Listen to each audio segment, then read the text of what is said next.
এই পর্যায়ে গুরুত্বপূর্ণ আলোচনা নিয়ে আসছেন রামপুরা পাকা জামে মসজিদের সুনামধন্য খতিব হজরত মাওলানা মুফতি আমিনুল ইসলাম সাহেব।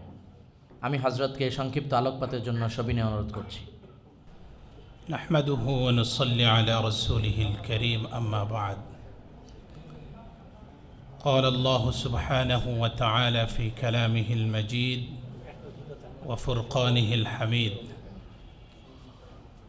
أعوذ بالله من الشيطان الرجيم بسم الله الرحمن الرحيم من عمل صالحا من ذكر أو أنثى وهو مؤمن فلنحيينه حياة طيبة ولنجزينهم أجرهم بأحسن ما كانوا يعملون صدق الله مولانا العظيم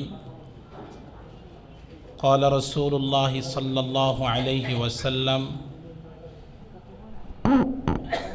ولا تحاسدوا ولا تدابروا وكونوا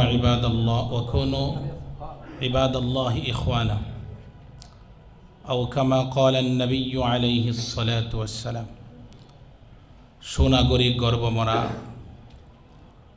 অধ্যক্ষার পুরস্কার বিতরণী এই অনুষ্ঠানের সম্মানিত সভাপতি, প্রধান অতিথি, বিশেষ অতিথিবৃন্দ, উপস্থিত সম্মানিত সুধী,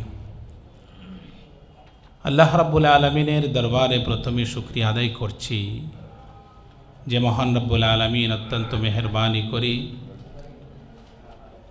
সমাজ সংস্কারক এবং সমাজ কীভাবে সংস্কার করা যাবে সেই চমৎকার একটি অনুষ্ঠানে আমাদেরকে উপস্থিত হওয়ার তৌফিক দান করেছেন। এজন্য আল্লাহর শুকরিয়া আদায় করছি, আলহামদুলিল্লাহ। কোরআনে কারীমের মাধ্যমে আল্লাহ তাআলা আমাদেরকে দুটি নির্দেশনা দিয়েছেন, একটি হলো করণীয়, অপরটি হলো বর্জনীয়। করণীয়গুলি করার মাধ্যমে যেমনিভাবে আল্লাহ তাআলার প্রিয় হওয়া যায়, আল্লাহ তাআলার পছন্দনীয় বান্দা হয়ে যায়, ঠিক তদ্রূপভাবে বর্জনীয় বিষয়গুলিকেও বর্জনের মাধ্যমে আল্লাহ তাআলার প্রিয় হওয়া যায়। আমাদের সমাজকে যেই সকল দূষণীয় বিষয়াবলী, যে সকল অপছন্দনীয় বিষয়াবলী নষ্ট করে দিচ্ছে, ভারসাম্যতাকে দূর করে দিচ্ছে, এর মধ্যে অন্যতম একটি হলো হিংসা। এই হিংসার মাধ্যমে মানুষ দিন দিন অধপতনের দিকে চলে যায়।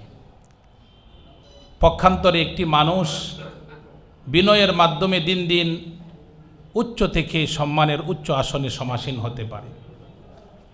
রসুল করিম সাল্লাল্লাহু আলাইহি ওয়াসাল্লাম হাদিস শরীফের মাধ্যমে আমরা যেন হিংসাকে বর্জন করি, হিংসা থেকে বিরত থাকি আমাদেরকে নসিহত করেছেন। লা তাহাসাদু, রসুল নির্দেশ দিয়েছেন তোমরা কখনো হিংসা করিও না।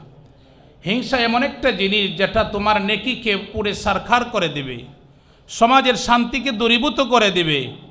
হিংসার মাধ্যমে একজন মানুষ নেকি আস্তে আস্তে নেকি থেকে বঞ্চিত হয়ে সে জাহান্নামী হয়ে যেতে পারে।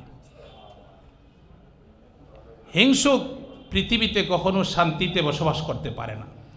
এই জন্য ভাইয়েরা আমার, আমরা যদি শান্তির সমাজ কামনা করি, শান্তির সমাজ উপহার দিতে চাই, আমাদেরকে হিংসামুক্তভাবে জীবন গঠন করতে হবে। আমরা নিজেরাও হিংসা থেকে বিরত থাকব। আমরা হিংসা যে মানুষের জন্য ধ্বংসাত্মক ব্যাধি, এই বিষয়টাও সমাজের মধ্যে আমাদেরকে তুলে ধরতে হবে। এই জন্য ভাইয়েরা আমার, আমাদের প্রিয় ভাই, শ্রদ্ধাভাজন ভাই বাশার আলী ভাই অত্যন্ত উপযোগী এবং সমাজ সংস্কারের চমৎকার উদ্যোগ নিয়েছেন। কোরআনে কারীমের মাধ্যমেই সমাজ সংস্কার হবে, কোরআনে কারীমের মাধ্যমে একজন মানুষ সুনাগরিক হতে পারবে। এজন্য আসুন হিংসা নামক ব্যাধি থেকে আমরা নিজেদেরকে গুটিয়ে নেই, বাঁচিয়ে রাখি, হেফাজত করি এবং বিনয়ের মাধ্যমে আমরা আমাদের সমাজটাকে এগিয়ে নেওয়ার জন্য চেষ্টা করি।